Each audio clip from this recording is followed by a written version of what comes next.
Et donc salut à toutes et à tous les amis, c'est Darkos et aujourd'hui on parle du dernier épisode de Boruto sorti hier et que nous réserve l'épisode de Boruto après selon moi, et je dis bien selon moi, 3 à 4 épisodes vraiment nuls à chier parce qu'on est sur un arc Mitsuki qui peut exploiter plein de choses et que nous réserve ce nouvel épisode de Boruto. Et ben on va pas se mentir, on est enfin sur un bon épisode, je trouve qu'à la limite toutes les 2 minutes, on a une grosse révélation, on avance d'un pas dans le côté scénaristique de l'arc.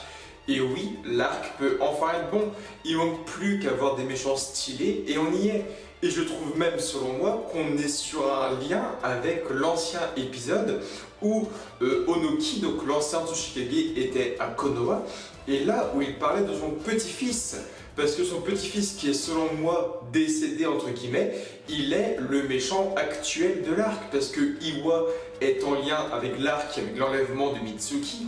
La Tsuchikage refuse que Naruto entre dans le territoire en fait du pays de la Terre. Alors ils sont en alliance, ils sont en paix. Enfin, elle ne bloque pas vraiment Naruto, mais elle va bloquer Sarada, elle va bloquer Boruto, elle va bloquer Shikadai. Voilà, il y a quand même beaucoup de questions à se poser là-dessus. Et puis, il y a une sorte d'écriture derrière qui est faite, comme Naruto qui appelle donc la Tsuchikage, qui fait voilà, il y a Sarada et Boruto qui arrivent. Mais il ne parle pas de Shikadai parce que Naruto n'envisage pas que Shikadai soit en route. Donc la Tsuchikage explique voilà, je vais bloquer Sarada et Boruto, mais elle ne sait pas qu'il y a un troisième qui se bat derrière qui est Shikadai. Et je pense que Shikadai va sûrement s'infiltrer lui et réussir à faire rentrer d'une façon ou d'une autre Boruto et Sarada ou bien les libérer. Franchement, ça reste à voir, mais je pense que le petit appel là où il fait oh là là, bloque Boruto et Sarada sans énoncer Shikadai, ça réserve quelque chose. Et puis voilà, ce qu'il y a à retenir surtout, c'est lorsque Naruto parle donc de ninja d'Iwa qui ont enfin un enlèvement sur notre petit et grand Mitsuki et que pendant 3 secondes dans l'épisode, ce qui est quand même très long pour un animé, la Tsuchikage raccroche et elle reste un peu dans le vide et pensive.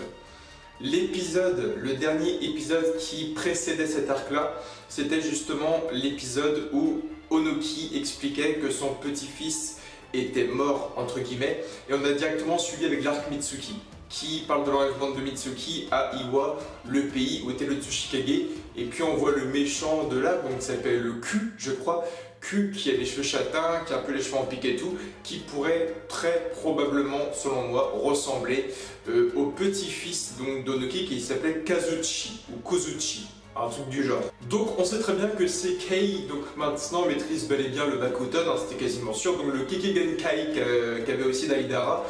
Et donc voilà, c'est plus un grand mystère. Après c'est malheureux je trouve que on commence à exploiter maintenant la 3-4 shinobi via le passé et le présent qui maîtrisent le Bakuton. Il y avait la fille qui était pendant la guerre ninja, Deidara, il y avait un autre dans des hors-séries de Naruto Shippuden déjà. Donc après il ne faut pas que le Kekigenkai donc de Deidara soit un peu trop joignable à tout le monde, que tout le monde ait ce Kekigenkai rare soi-disant. Donc c'est cool, on a une sorte de Kekigenkai à la Deidara et il est possible qu'on ait une sorte de Kekigenkai à la Kakuzu. C'est-à-dire que toutes les expériences qui sont faites de Q sur les Akita, donc les espèces de monstres là, sont faites via des masques. Via les masques et on voit que le méchant, on va dire un peu le boss des sbires, lorsqu'il détruit l'un des monstres, il vise le masque et dès qu'il touche le masque, le monstre s'effondre. Et ça fait donc en fait beaucoup penser à Kakuzu et les monstres qu'il avait, où les cœurs étaient les masques. Dès que le masque était touché, effleuré ou détruit, le monstre mourait parce que le masque était comme le cœur. Et les Akita sont vraiment fait pareil, c'est que dès que tu touches le masque et dès que le masque est fissuré ou détruit, le monstre meurt. Le masque est comme le cœur. Donc je trouve que les créatures que Kakuzu avait, les espèces de monstres noirs en fil, mais aussi les Akita, ont vraiment un petit lien. Donc je me dis, est-ce que Q, ce méchant, selon moi le petit-fils donc de Onoki et donc le frère de la Tsuchikage actuelle, n'aurait pas une sorte de lien aussi ou ne voudrait pas expérimenter une sorte d'Akatsuki 2.0, c'est-à-dire qu'on a une experte Bakuton, on a maintenant un mec qui ressemble beaucoup à du Kakuzu via son potentiel latent et les expériences des Akita. Le problème étant qu'il crée quelque chose. Donc créer une femme ou un homme, on ne sait pas trop, avec du Bakuton, c'est ce qu'il a voulu créer et il a réussi. créer les Akita avec une espèce de modèle à la Kakuzu selon moi, il a réussi.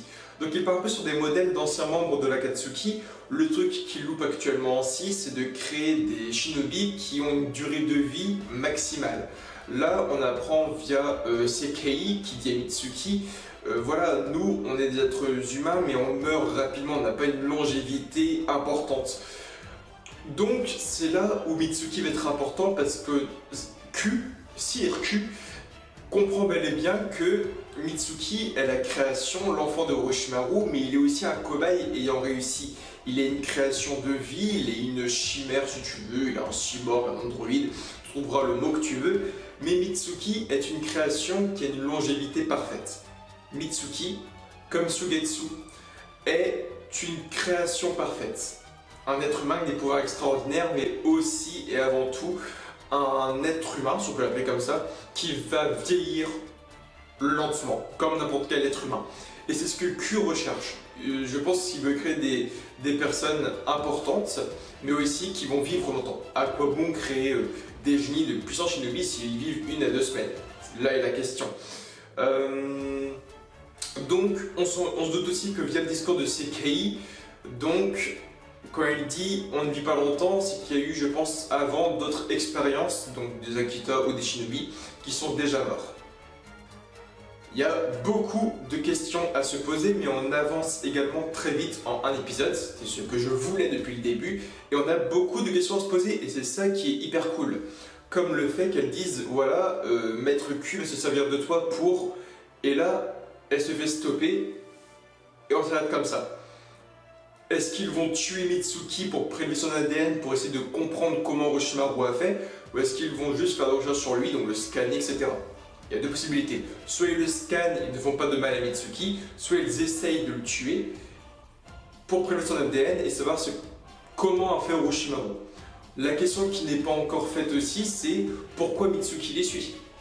Pourquoi Mitsuki les suit alors que selon moi, il pourrait avoir le potentiel pour battre Sekei et le mec avec ses cheveux noirs.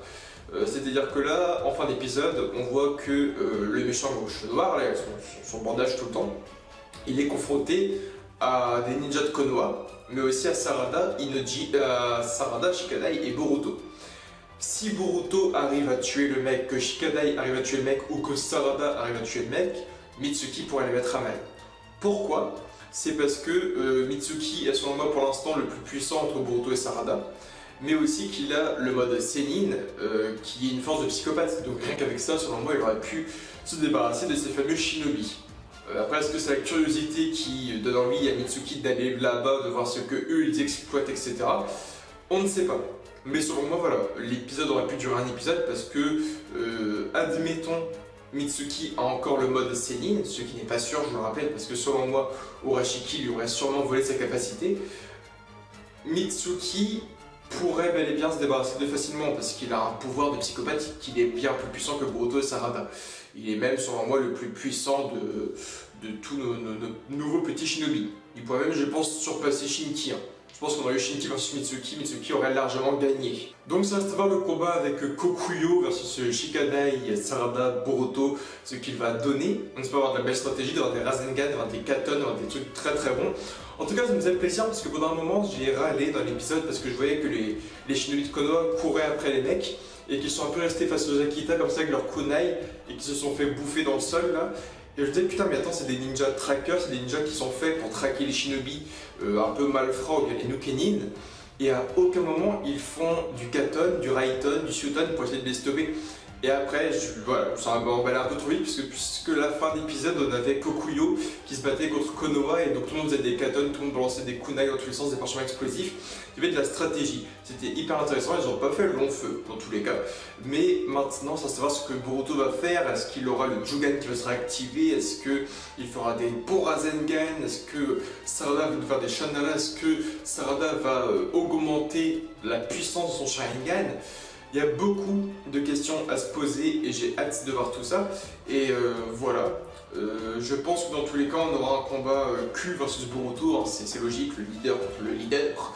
Mais voilà, dans tous les cas, je pense que Kuzuchi est devenu le méchant de cet arc-là. De toute façon, si tu prends le nom de famille de l'Hokage, si tu prends le nom de famille de l'ancien Kazekage, putain, si tu prends le nom de famille de l'ancien Tsuchikage, donc Onoki ou bien Kurotsuchi, si je ne me trompe pas, si tu prends leur nom de famille, tu prends la première de Narlet, ça fait Q, donc je sais pas. Peut-être que c'est ça, peut-être que c'est pas ça, on ne sait pas. Mais en tout cas, je vous aime fort. Je vous dis à dimanche prochain pour le nouvel épisode de Boruto qui pourrait nous réserver du bon. En espérant que l'animation soit bonne, qu'il y ait de la stratégie, des bons combats, de la tension aussi. Donc j'ai franchement hâte de voir tout ça. Je vous aime fort, je vous dis à bientôt et bye tout le monde.